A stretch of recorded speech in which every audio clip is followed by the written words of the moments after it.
Eclesiastes, capítulos de número 12, versículos de número 13.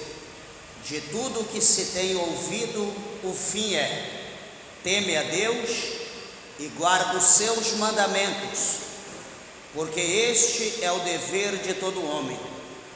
Porque Deus há de trazer a juízo toda obra e até tudo o que está encoberto, quer seja bom, quer seja mal. Amém, meus irmãos? Vamos orar. Levante a tua Bíblia, a tua mão ao céu, peça para que Deus, o Senhor, fale conosco.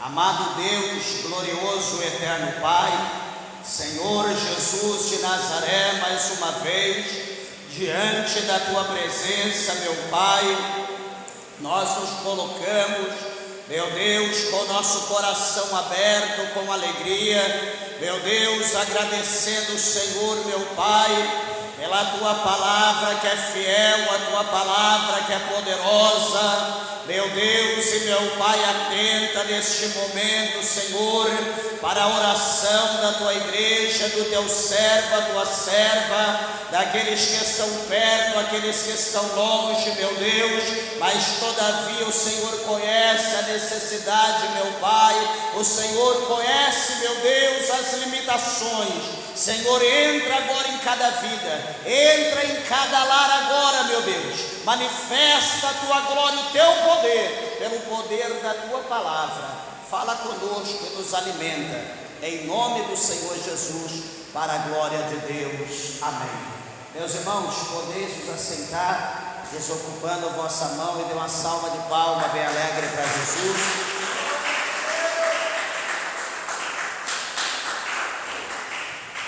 Graças a Deus, louvado é o nome do Senhor, que Deus nos abençoe.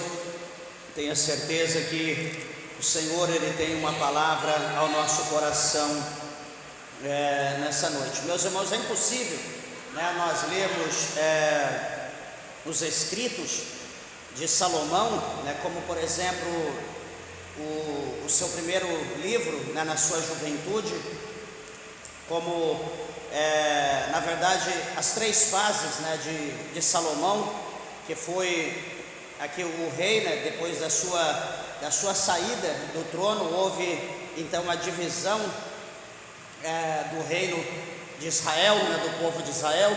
Até então ele, agora sendo o terceiro monarca, ele vai escrever 3 livros, ele vai escrever o Provérbios, ele vai escrever Eclesiastes e ele vai escrever Cantares, cada um desses em uma das fases da sua vida.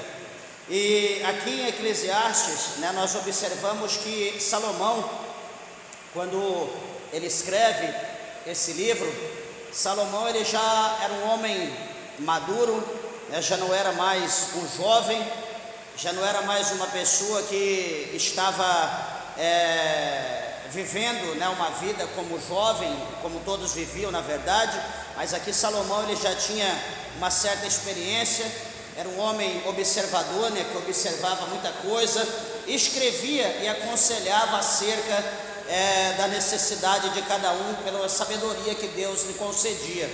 E nós não podemos ler, por exemplo, Provérbios e Cantares, ou todo o Eclesiastes, sem antes atentar para esse capítulo de número 12, principalmente pelos versículos que nós acabamos de ler, os versículos 13 e 14. É uma passagem muito interessante, onde ele fala que de tudo o que se tem ouvido, o fim é. Ou seja, de tudo que nós ouvimos dessa terra, talvez há pessoas que acreditam, há pessoas que não acreditam, que haverá um fim para tudo. É natural que tudo tem um fim. E as pessoas talvez não crê no fim do mundo, mas vai haver o fim do mundo. O fim está perto. A Bíblia está repleta, desde aqui do Antigo Testamento, da Antiga Aliança. Tem pessoas que não são usuários do Antigo Testamento, não sei porquê, porque o Antigo Testamento ele revela a vinda de Jesus Cristo, está tudo ligado, não tem como você ler o Novo sem o Antigo sem o Novo, eles estão entrelaçados. E aqui então, quando nós olhamos a Bíblia, como eu estava dizendo, revela tanto o fim, quanto também o Novo Testamento, ele revela o fim, que vai chegar um dia que vai acabar todas as coisas, né? Esse mundo, ele não será eterno. A Bíblia diz que eterno somente é Deus, né? Que de eternidade, como está lá no Salmos 90, no versículo 2, a Bíblia diz que de eternidade a eternidade o Senhor é, né? Ele é o Todo-Poderoso. Para nós uma eternidade não se calcula, mas a eternidade para Deus tem fim, começa outra eternidade, assim vai indo, mas no tempo de Deus, não no nosso tempo. A Bíblia diz que de eternidade a eternidade Ele é Deus. Então não existe Deus como Deus. Para nós há fim para tudo, para Deus não. Deus, Ele é eterno. E veja que aqui ele vai escrever que o fim de todas as coisas é: teme a Deus e guarda os seus mandamentos. Meus irmãos, quando a Bíblia diz para temer a Deus, nós sabemos que o temor a Deus, ele vem na nossa vida, ou nós adquirimos temor a Deus mediante a uma só coisa, mediante a leitura da palavra de Deus com fé, e guardar a palavra de Deus no nosso coração. É o que ele está dizendo: temer a Deus e guardar os mandamentos. E veja bem que um pouco atrás, o escritor do livro de Jó, que o livro de Jó é um livro poético, o escritor lá diz que o temor a Deus é o princípio da sabedoria. Não só Jó, mas Salomão também, ele fala dessa maneira, que o princípio, que o temer a Deus é o princípio da sabedoria. E nós, meus irmãos, temos que entender isso, que o temor vem, a Bíblia fala para nós que o temor vem, vem na vida do homem pelo conhecimento da palavra. Ou seja, as pessoas temem alguma coisa. Por exemplo, vamos dizer um exemplo simples: a pessoa teme o bandido. Por quê? Por que a pessoa teme o ladrão? Porque o ladrão, ele vem para roubar, ele vem para destruir, ele vem para matar, como a Bíblia diz. Então essa função, essas atitudes do ladrão gera nas pessoas roubadas, ou as que não foram ainda, gera medo. As pessoas ficam preocupadas de qualquer momento ser furtada, ser roubada pelo ladrão, porque ele vem sem misericórdia. E se ele vier, dependendo da situação, além dele roubar, ele mata, ele destrói, ele põe fogo. Então essa situação gera um temor nas pessoas. As pessoas têm medo, mesmo que nunca foram roubadas, mas têm medo do ladrão. E a Bíblia está falando aqui para nós temer a Deus e guardar os seus mandamentos, porque ele está dizendo aqui que este não é o dever apenas de um homem ou de outro. Ele está dizendo que isso é o dever de todos. Está dizendo aqui, de todo homem. Quando diz o homem, está dizendo o sufixo, o masculino e feminino. Não está dizendo apenas o homem em si, mas está dizendo de forma geral a humanidade. Ou seja, todos nós temos que temer a Deus. O escritor do Apocalipse, lá no capítulo 14, no versículo 7, o Senhor Jesus, ele fala por intermédio de João, ele deixa claro lá para nós, dizendo para nós temermos a Deus e dar-lhe glória, porque chegada é a hora do seu juízo. O que o Senhor está dizendo? Que o juízo de Deus, ele vai vir, e o juízo de Deus, ele será sem misericórdia sobre os filhos da desobediência. Observa, meus irmãos, primeiro, temer a Deus e guardar os mandamentos. Então o que nós aprendemos? Que nós temos que estudar a palavra de Deus, nós temos que ler a palavra de Deus, estudar, examinar a palavra de Deus, não fazer apenas uma leitura panorâmica, mas uma leitura analítica. Observar as palavras, observar os versículos, o texto, para podermos entender, compreender, e além disso, nós temos que guardar no nosso coração e aplicar a palavra que nós aprendemos. É como alguém que está estudando para medicina, para engenharia, que tem séries de matéria, ou quem faz teologia, quem vai ser aí, né, um doutor em teologia, quem vai ser aí um mestre em teologia, que tem lá quase 80 matérias, né, quase 80 disciplinas, livros de todas as formas, matéria, quase 80 matérias, e livro para cada uma. Ou seja, tudo que você aprender ali, em cada situação, você vai guardar no teu coração e você vai aplicar aquilo no teu dia a dia. Você não aprendeu só apenas para dizer, eu aprendi. Você vai ter que aplicar aquilo. E aqui a palavra de Deus é de igual forma. Esses 66 livros que há na Bíblia, nós precisamos estudá-los, precisamos guardar no nosso coração e colocar em prática. Por quê? Porque o Senhor está dizendo para nós que este é o nosso dever, é o dever de todo homem. Não é o dever apenas do crente, é o dever de todo homem, está dizendo aqui a palavra de Deus. Mas o profeta Isaías, sabendo da dureza do nosso coração, que o coração do homem é duro, mas porém Jeremias diz que a palavra de Deus, ela é como um martelo que ela esmiuça a penha. A palavra de Deus, ela tem o poder de quebrar o mais duro de todos os corações. A palavra de Deus tem esse poder. Só que o profeta Isaías, ele escreve dizendo: quem deu crédito à nossa pregação? Quem guardou a palavra de Deus no seu coração? Quem ouviu, guardou e colocou em prática a palavra de Deus? O salmista, aqui ele escrevendo, um pouco antes de Eclesiastes, Provérbio, depois Salmos, o salmista escreveu e disse: guardei a tua palavra no meu coração, para eu não pecar contra ti. Observa, meus amados irmãos, que guardar a palavra de Deus, ela traz para o homem, ela traz para a mulher um benefício.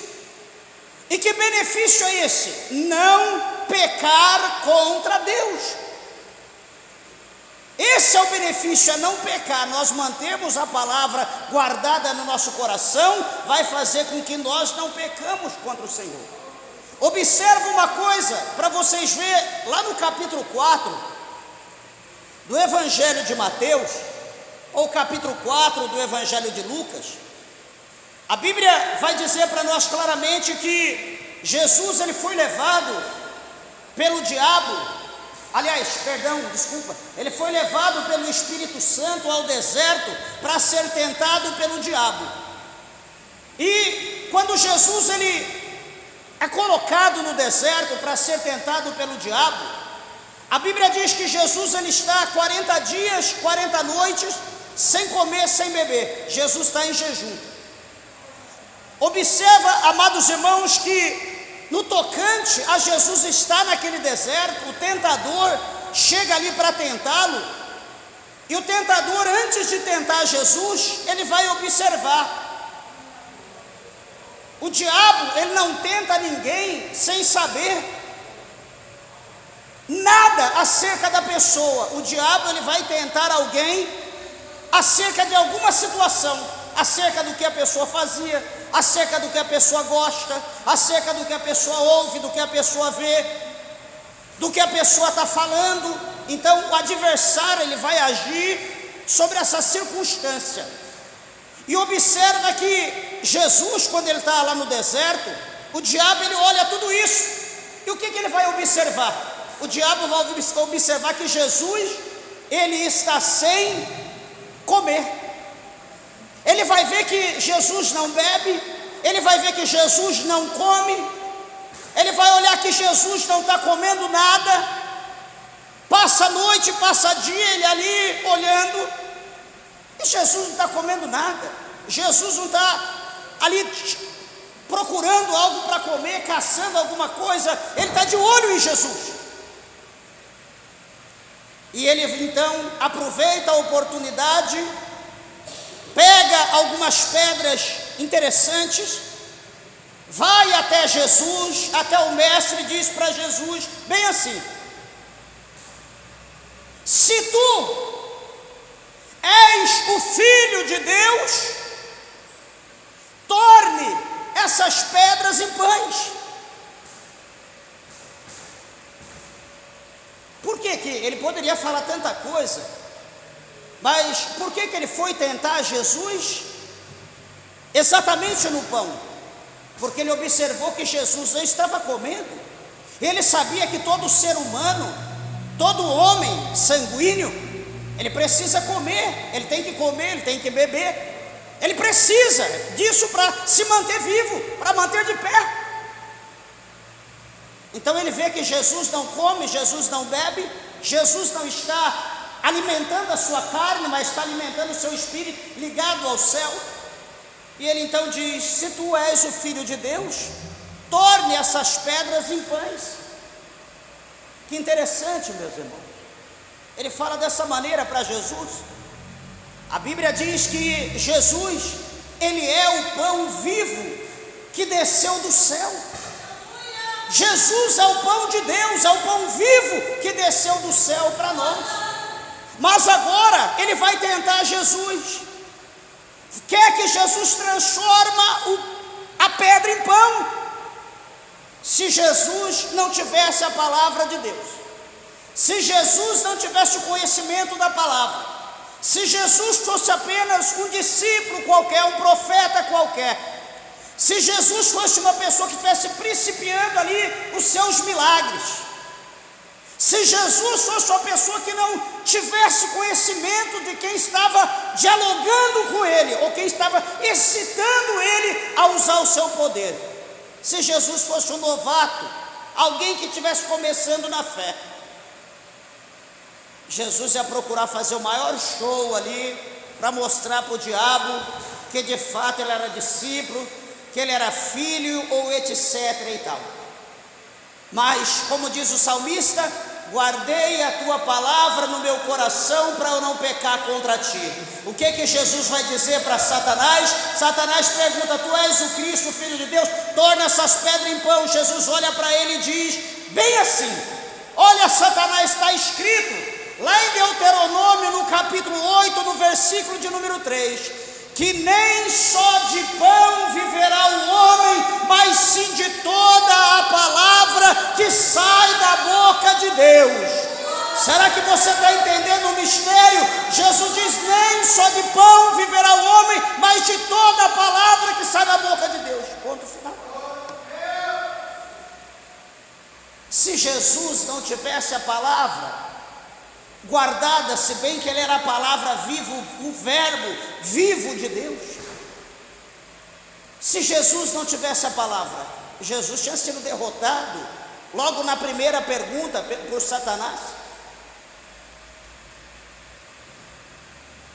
Mas veja que é interessante nós termos essa palavra no nosso coração, quando vemos Pedro, por exemplo, lá no capítulo 4, no capítulo 5 de João, aliás, de Atos dos Apóstolos, quando Pedro ele é preso, ali por pregar a palavra de Deus, por ter feito milagres, Pedro é açoitado, ele sofre ali muita situação complicada, ele passa por um processo complicado, e Pedro então ele é tirado, e ele é colocado diante dos homens.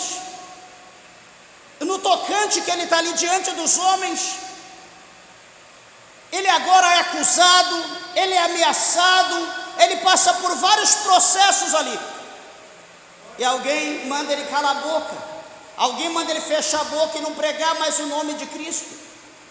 Mas o que Pedro vai dizer? Ele vai dizer que era impossível eles deixarem de falar de tudo aquilo que os seus ouvidos ouviram e os seus olhos viram. É impossível, ou seja, como o apóstolo João mesmo ele fala lá no final na sua epístola, ele vai dizer que ele, a pessoa dele, tocou na palavra viva de Deus, ela estava entre os homens, que é o próprio Cristo. Ele falou que ele tocou na palavra viva, no verbo vivo. Então Pedro vai dizer: nós não podemos deixar de falar aquilo que os nossos ouvidos ouviram e os nossos olhos viram. Jesus mesmo, em outra passagem, ele diz que do que está cheio o coração do homem, fala a boca. Meus irmãos, isso é interessante. A gente vai conversar com crente e a gente observa do que está cheio o coração dele quando a gente começa a conversar, um diálogo, enfim, entre outros crentes, e de acordo com o que a pessoa começa a falar, você observa, você vem na tua mente, é automático o que tem dentro do coração da pessoa. O crente, que é crente, é como está lá no capítulo 4 da segunda carta do apóstolo Paulo aos Coríntios. Capítulo 4, o título diz bem assim, ó: Jesus Cristo é o único assunto no ministério de Paulo. O coração de Paulo estava cheio de Jesus. Tudo que ele viu, que ele aprendeu, ele sabia que o tempo dele era curto, ele precisava ensinar, ele precisava pregar, ele precisava semear a semente do Evangelho. Ele queria ver o fruto da semente que ele estava semeando. E veja, queridos irmãos, para a gente entender aqui este versículo, de tudo o que se tem ouvido, o fim é: teme a Deus e guarda os seus mandamentos, porque este é o dever de todo homem. É necessário nós guardarmos os mandamentos de Deus, é necessário nós guardarmos os ensinamentos do Senhor. Pastor, mas por que eu tenho que guardar? Meus irmãos, a palavra do Senhor, ela diz para nós lá no livro do Apocalipse, o Senhor Jesus, ele fala lá, por intermédio de João, o escritor do Apocalipse, o Senhor Jesus fala lá para nós que todos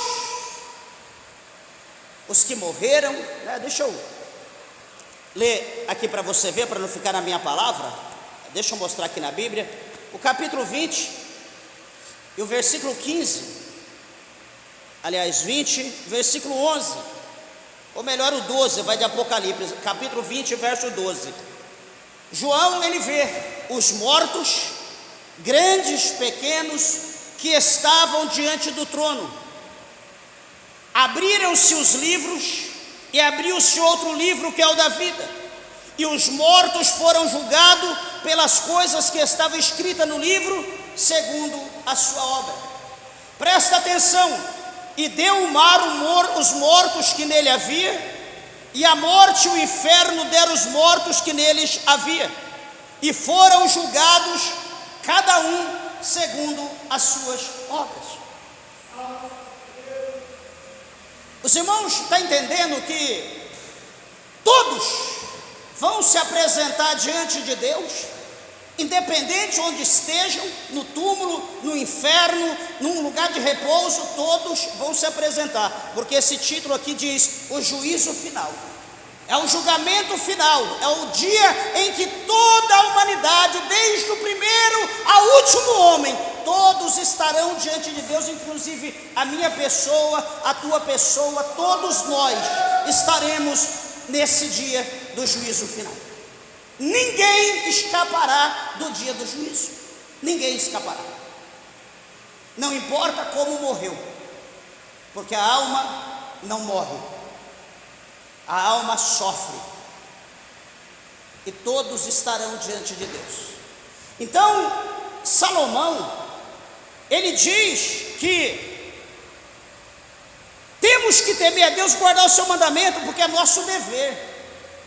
Sabe por quê? Porque a Bíblia fala que ninguém se apresentará diante de Deus inocentemente. Ninguém vai se apresentar diante de Deus dizendo: Senhor, eu não sabia.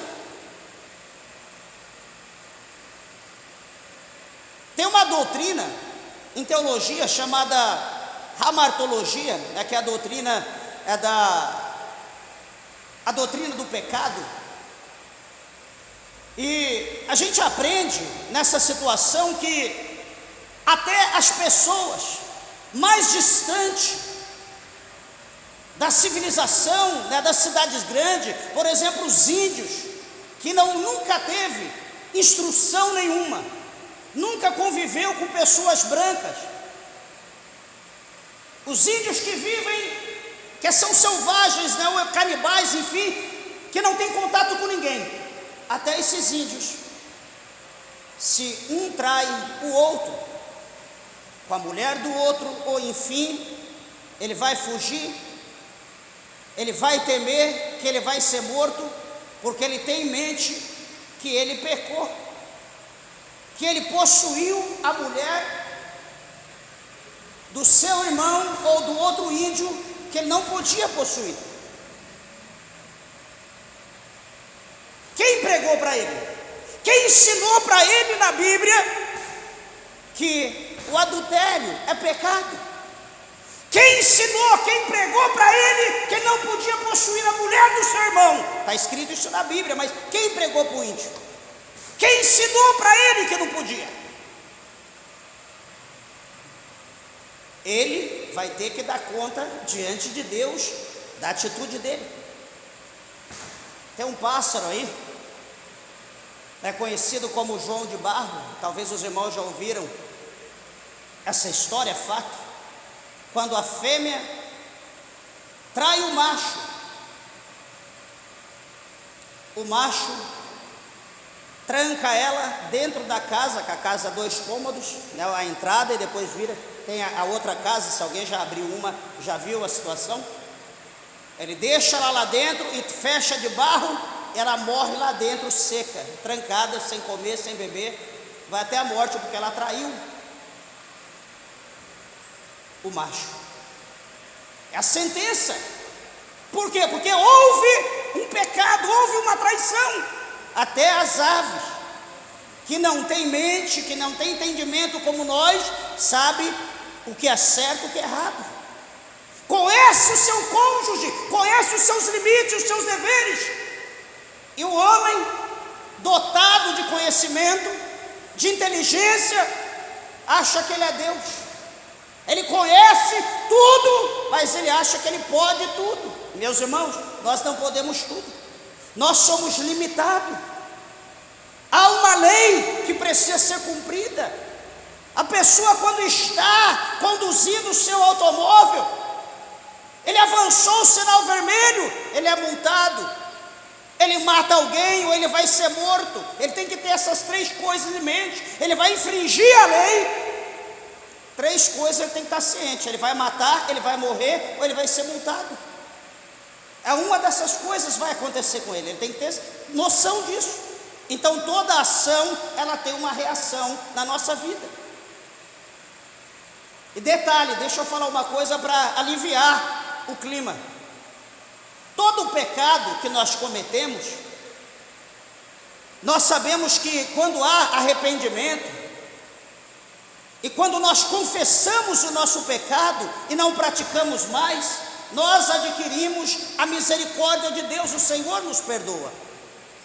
Só que detalhe, meus irmãos, eu sempre lembro os irmãos acerca que a consequência do pecado, ou seja, o fruto que o pecado gerou, por passarmos o sinal vermelho,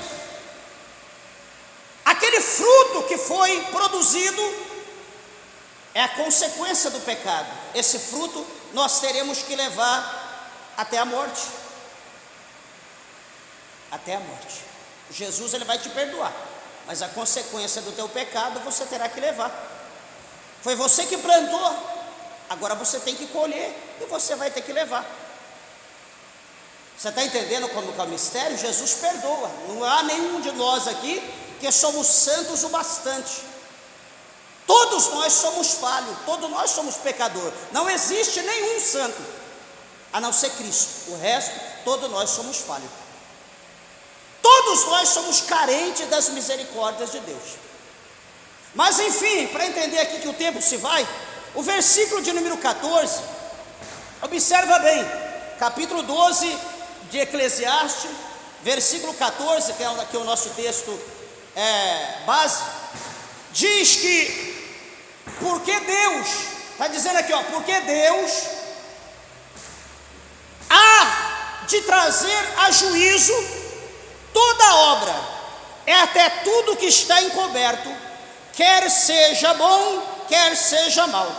Ele está dizendo aqui toda e tudo, toda obra e tudo o que está encoberto, Deus trará a juízo. O que Salomão está mostrando aqui para nós? O que ele está dizendo? É como ele mesmo escreveu no capítulo de número 15, no versículo de número 3 de Provérbios. Salomão deixou escrito para nós que os olhos de Deus estão por toda parte, por toda a terra, contemplando os maus e os bons. Deus está vendo tudo, nada está oculto dos olhos de Deus. Capítulo 4, versículo 13, Jesus fala conosco por intermédio do escritor aos Hebreus, dizendo que todas as coisas, elas estão nuas e patentes aos olhos daquele com quem temos de tratar. Queridos irmãos, tem um louvor, né, que diz que ninguém explica a Deus, ou quem explica a Deus, alguma coisa assim, acho que ninguém explica a Deus. O nosso conhecimento, meus irmãos, que nós adquirimos, por mais que sejamos poliglota, que conhecemos o aramaico, o hebraico, o grego, enfim, toda a raiz, né, da estrutura bíblica, conhecemos talvez o alemão, russo, enfim, não importa o idioma, e dizer, não, eu tenho todo o conhecimento, eu sei. Nós somos como um nenezinho, como uma criança que está amamentando, comparado com o conhecimento de Deus. Por mais que nós estudamos, por mais que nós conhecemos, por mais que nós conhecemos dos astros, enfim, de todas as matérias que nós possamos imaginar, nós somos como um bebezinho que amamenta no seio da mãe, comparado com Deus. Será que a gente está entendendo a grandeza de Deus? Nós não conseguimos entender. Deus é inexplicável.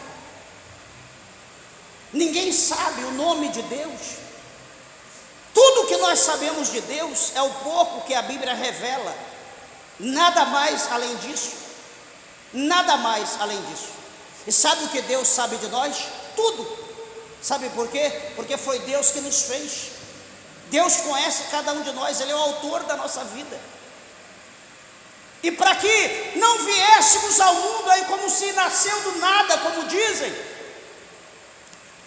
Ele deixou aqui, ó, a sua palavra, mostrando que Ele é o autor da minha vida, da tua vida, mostrando que Ele é o autor de tudo que existe, que nós vemos e que nós não vemos, no céu, na terra, no inferno, no mar. Deus é o autor, é o criador de tudo.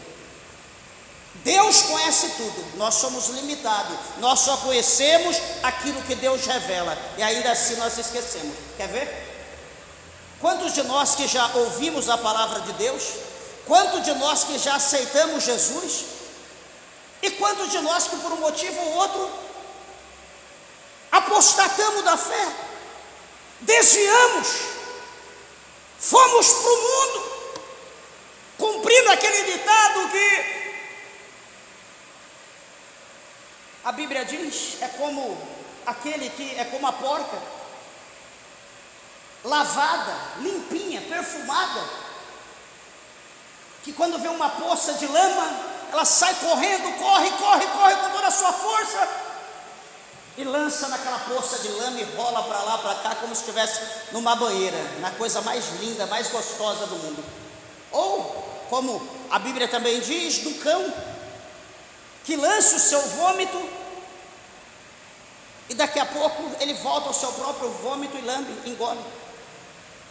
Então, o tal homem, a tal mulher, que vive na presença de Deus e se apostata, se distancia, é como a porca lavada que volta ao despojadouro de lama, e como o cão que volta ao seu próprio vômito. Isso é o quê? É pessoa falta de sabedoria. É pessoa tola que foi enganada pelo adversário, pelo inimigo. Só que detalhe, meus irmãos, a palavra que nós ouvimos, ela vai permanecer semeada no nosso coração. Nós podemos achar que nós somos inocentes, mas a palavra foi semeada no nosso coração. E a palavra de Deus está dizendo aqui no versículo de número 14, que o Senhor vai trazer a juízo toda a obra e tudo o que está encoberto, seja bom ou seja mal.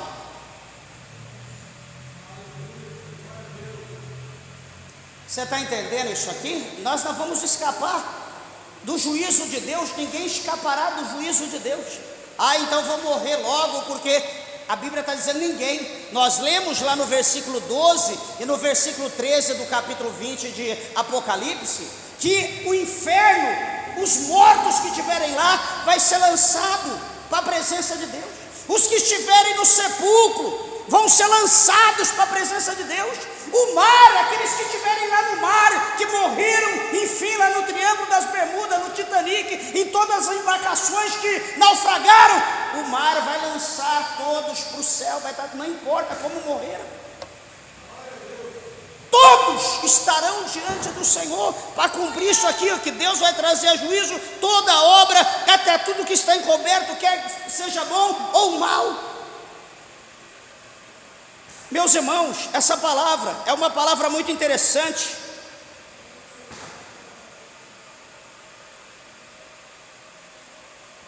porque até o homem que tem uma vida injusta,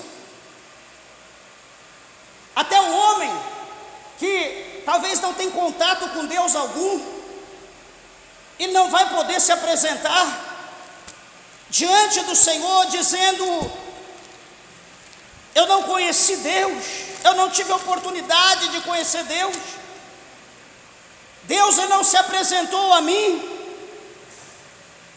A Bíblia é tremenda. A gente erra por tolice. Romanos capítulo 1, versículo 20. Alguém que diz que não conhece Deus, não conhece a Bíblia. Romanos 1 e 20.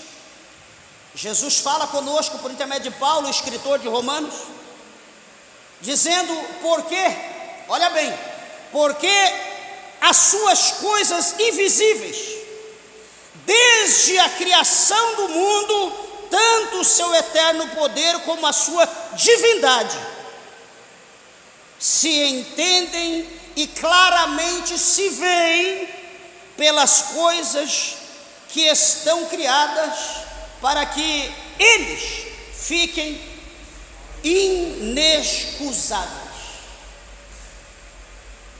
Paulo está mostrando que Jesus está falando por intermédio de Paulo que todas as coisas está aí, revela a Deus. Então é impossível você dizer que você não conhece Deus, é impossível você dizer que não conhece o Senhor. Paulo está mostrando aqui que está tudo aí, aos olhos, está nu para todo mundo, para que ninguém naquele dia se torne diante de Deus: Senhor, eu não sabia, eu não conhecia. Essa palavra aqui, capítulo 1, verso 20, vai soar como trombeta naquele dia, para bilhares, trilhares, não sei, de pessoas, diante do trono, naquele tempo. Porque a palavra de Deus está dizendo para nós que será aberto os livros, e quando se diz os livros, são 66 livros, e nós seremos julgados por tudo que está escrito na lei, nesse livro, por todos os mandamentos que nos foram dados, que nós desprezamos, que nós atravessamos o sinal vermelho. Eu estou sem placa no carro mesmo, não tem problema, quero ver me multar. Você pode escapar da multa, mas você escapa do acidente? Foi uma avenida grande, você vai passar no vermelho, você vai escapar do acidente, você vai escapar de matar alguém ou de morrer, de trazer dano para outra pessoa, só porque não tem placa no carro? Alguém pode alegar isso: não estou nem, eu vou passar mesmo, eu estou sem placa. Mas você é invisível? Se alguém bater em você, ele vai passar direto, não vai acontecer nada. Meus irmãos, felizmente nós não temos esse poder, felizmente, porque senão o que é de coisa errada que nós não faríamos? Seríamos os maiores inflatores da lei do homem e da lei de Deus. Seríamos mais pecaminosos ainda do que nós somos. Iríamos usar os poderes para benefício próprio. Deus conhece tudo isso. E aqui ele está dizendo para nós, isso é muito interessante, né, que tanto o seu eterno poder como a sua divindade se entendem e claramente se vê. Está dizendo claramente, como se colocasse luz no local ou no mundo. E está dizendo aqui, pelas coisas que estão criadas. Então, por tudo que está criado, o homem vê que é Deus. Você está entendendo a situação? Essa é o mistério, está aqui a palavra. E detalhe, o mais importante disso, que quando a Bíblia está falando que Deus vai trazer a juízo, é como está lá no capítulo 20, versículo 12 e o versículo 13. Cada um de nós vai ter que dar conta das nossas obras. Pastor, você conheceu, você pregou, andou na minha pregação, por que você saiu da igreja? Ah, Senhor, porque o obreiro me enganou, porque ninguém me ajudava, porque eu contava com a igreja me desprezou, ninguém estendeu a mão para mim, eu cansei e saí. Pastor, mas quem que te chamou? Quem que te ungiu? Quem que te deu poder? Quem colocou a responsabilidade na tua mão? Meus irmãos, nós não teremos desculpa. Deus não aceitará nenhuma desculpa naquele dia. Deus não terá misericórdia de nenhum de nós. Dia do juízo é dia de julgamento, é dia de apresentar contas. Não haverá naquele dia diante de Deus misericórdia. Eu louvo a Deus quando algum irmão, quando alguma irmã parte no Senhor, quando descansou da sua peleja, e as suas obras agora seguem, vão com a sua alma diante de Deus. Eu louvo a Deus quando eu vejo alguém assim. Mas quando alguém parte, a primeira coisa que a gente pergunta é: estava firme com Jesus? Estava caminhando com Jesus? Estava agarrado na cruz? Infelizmente não. A pessoa disse que ia deixar para amanhã, estava muito novo ainda para aceitar Jesus, queria gozar o mundo mais um pouco, e agora morreu. Lamentavelmente, no culto fúnebre nós vamos ter que dizer: infelizmente foi para o inferno, porque teve a oportunidade de aceitar Jesus e não quis. Muitos ficarão tristes, vão escandalizar, mas a verdade, ela terá que ser dita. A verdade terá que ser dita. Ninguém quer aceitar Jesus, mas todo mundo quer ir para o céu. Capítulo 14, versículo 6 do Evangelho de São João. O Senhor Jesus fala lá por intermédio de João, dizendo: eu sou o caminho, a verdade e a vida. Ninguém vai a Deus ou aos céus, em outra versão, se não for por mim, diz o Senhor. Quer ir para o céu? Aceite Jesus.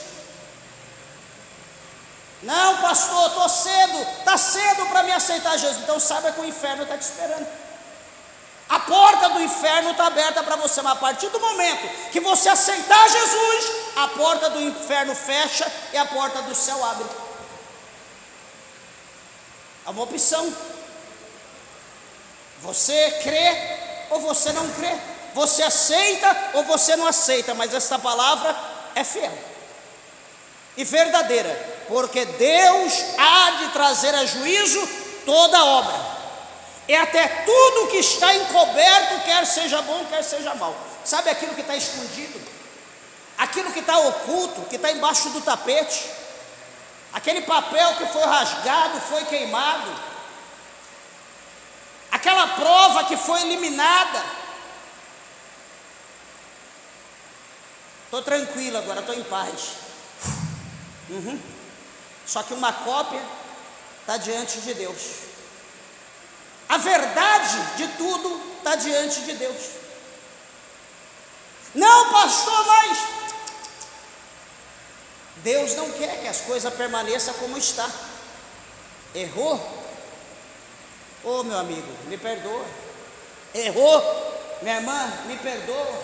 Errou, meu irmão, me perdoa. Errou, pastor, me perdoa. Foi contra Deus, dobra o joelho e diz: Deus, me perdoa, tenha piedade, eu pequei contra ti. Senhor, tenha misericórdia da minha alma. Chora, rasga o coração diante de Deus, jogue para fora aquele pecado, aquele algo que está no teu coração, que remói como uma engrenagem, como uma gangrena que está ali dentro de você te matando. Joga para fora, lança diante da presença de Deus, peça para o Senhor te perdoar, peça para o Senhor te lavar com o sangue dele, para você viver novidade de vida e ser absorvido do castigo eterno naquele dia. Louvado seja o nome do Senhor. Para encerrar, a palavra de Deus, eu amo a Bíblia, meus irmãos, porque a palavra do Senhor, ela não nos deixa viver como nós queremos viver. Muitas das vezes nós achamos que Deus, Ele aceita a maneira que nós queremos viver. Tudo bem, não é que Deus aceita, é opção tua. A maneira que Deus quer que você vive está aqui. Se você não lê a Bíblia, se você não ouve a palavra de Deus, você nunca vai saber a maneira que você pensa que Deus quer que você viva. Você vai viver como as outras pessoas. Ah, fulano vive assim, minha mãe vive assim. Não tem aquele jargão que diz aí no mundo? Ah, meu pai é católico, minha mãe é católico, toda a minha família é católica, eu também sou católico e vou morrer católico. Aonde está escrito isso, pelo amor de Deus? Quem te ensinou isso? Aonde você aprendeu?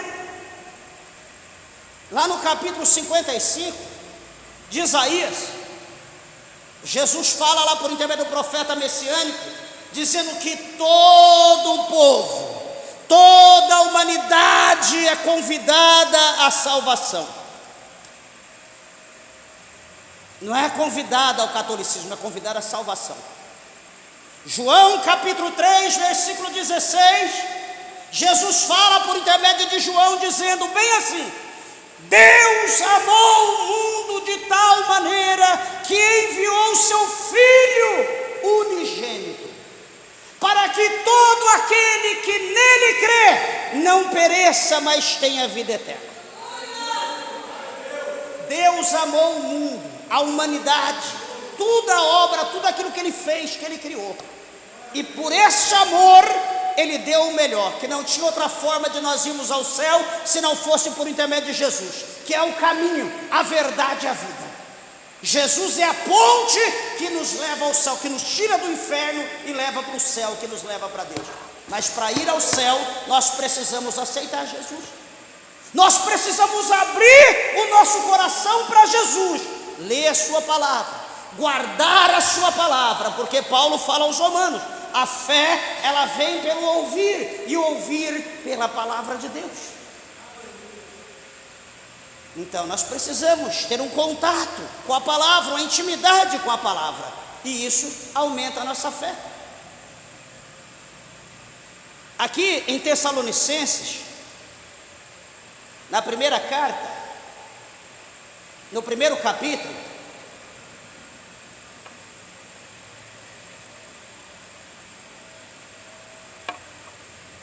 primeiro Tessalonicenses capítulo 1, versículo de número 8,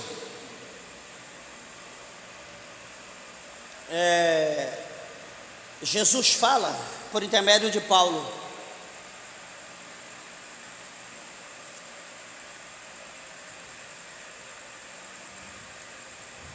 dizendo, porque por vós soou a palavra do Senhor, não somente na Macedônia e Acaia, mas também em todos os lugares, a vossa fé para com Deus se espalhou, de tal maneira que já dela não temos necessidade de falar coisa alguma,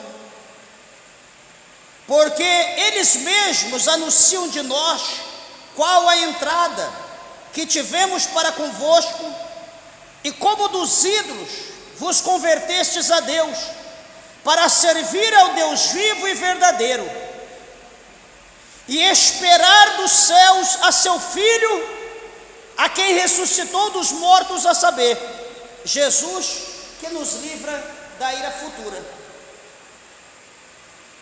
Veja aqui, meus irmãos, este versículo mostra para nós, esses versículos aqui mostra para nós o poder da fé. Quando Paulo ensina a igreja na Macedônia, na Acaia, aquelas pessoas aprendem a palavra a qual Paulo prega, e aquelas pessoas que aprenderam, elas agora vão anunciar exatamente aquilo que eles aprenderam. Nós vemos que a palavra de Deus, como eu falei no princípio aqui aos irmãos, tudo aquilo que nós aprendemos não é apenas para guardar no nosso coração. Tudo aquilo, a Bíblia, como eu falei no princípio, do que está cheio o coração, fala a boca. Se nós estamos cheios da presença de Deus, cheios da palavra de Deus, quando abrimos a nossa boca, nós vamos falar palavras de vida, nós vamos falar aquilo que Jesus nos ensinou, nós vamos falar aquilo que o Espírito de Deus quer que nós falamos. Agora o crente, ele vai abrir a boca, ele só fala de futebol. Está ali 2, 3 crentes, vai abrir a boca, vai falar de mulher. Vai abrir a boca, vai falar de rede social. Vai abrir a boca, o assunto dele é único, é política. Ele vai falar de qualquer coisa, menos da palavra de Deus. Será que ele precisa se converter ou está convertido? Tem que se converter. Converter o quê? Mudar de sentido. É a metanoia, mudar de mente, mudar de caminho, de direção. Tem que ter essa mudança. Para encerrar, que as horas se foram, gostaria de ter mais tempo. É uma opção isso aqui. Capítulo 1 de Tessalonicenses, versículo de número 8. Aliás, o 7. Capítulo 1, segundo Tessalonicenses, o Senhor Jesus fala por intermédio de Paulo: e a vós que sois atribulado, descanso conosco, quando se manifestar o Senhor Jesus desde o céu com os anjos do seu poder, como labareda de fogo, tomando vingança dos que não conhecem a Deus e dos que não obedecem ao evangelho de nosso Senhor Jesus Cristo, os quais por castigo padecerão eterna perdição, antes a face do Senhor e a glória do seu poder, quando vier para ser glorificado nos seus santos e para se fazer admirável naquele dia em todos os que creem, porquanto nosso testemunho foi crido entre vós, pelo que também rogamos sempre por vós, para que o nosso Deus os faça digno da sua vocação e cumpra todo o desejo da sua bondade e a obra da fé com poder. Aqui a Bíblia fala do juízo de Deus sobre aqueles que não conhecem a Deus e daqueles que não obedecem ao evangelho do nosso Senhor Jesus Cristo. Amados e queridos irmãos, se hoje tem um povo que não obedece à Bíblia, somos nós. É tolerável no tempo de Moisés que um homem só tinha a lei. Aquele homem lia a lei para os maiorais de cada tribo e eles passavam para o que era muita gente. Não havia cópias. Então era até aceitável o erro, a desobediência das pessoas, Como Osés mesmo fala que, né, o meu povo foi destruído porque rejeitaram o conhecimento, ou por falta de conhecimento o meu povo perece. Só que e nós?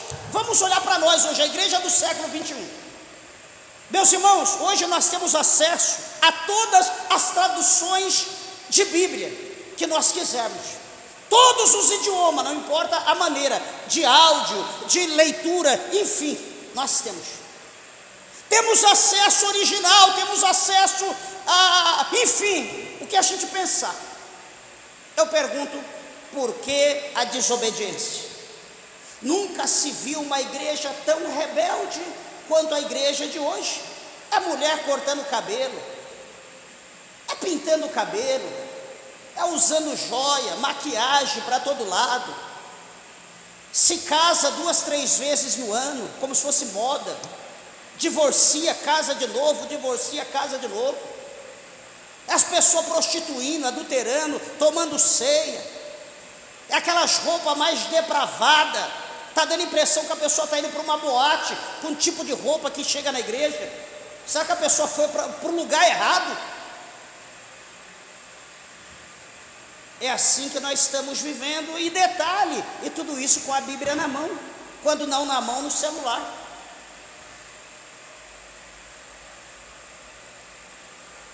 Não conhecem, como labareda de fogo, tomando vingança dos que não conhecem a Deus e dos que não obedecem o Evangelho. Tanto aquele que não conhece a doutrina ou os ensinamentos de Deus, quanto aqueles que conhecem, porém ignoram, não obedecem, vão sofrer o duro juízo de Deus sobre a sua vida. E não pensa, meus irmãos, que Deus vai entender. Não, Senhor, eu estou fazendo isso porque minha esposa, né, gosta que eu fico de bermuda, sem camisa, né, minha esposa gosta que eu uso cavanhaque, bigode, fico aí igual um bodinho, né, com esse cavanhacão. É minha esposa, né, que gosta, o senhor sabe que eu uso brinquinho, que eu ponho brincão, né, meu casamento eu tenho que preservar. O que Pedro falou, a nós importa obedecer a Deus e não os homens. Ah não, Senhor, o senhor sabe, né, meu marido gosta que eu use essas roupinhas curtas, que eu fique de bermudinha, né, que eu ande dessa maneira tudo pintada, concorrendo com um palhaço, ele gosta de me ver pintada dessa maneira, eu tenho que obedecer ele, né, meu marido.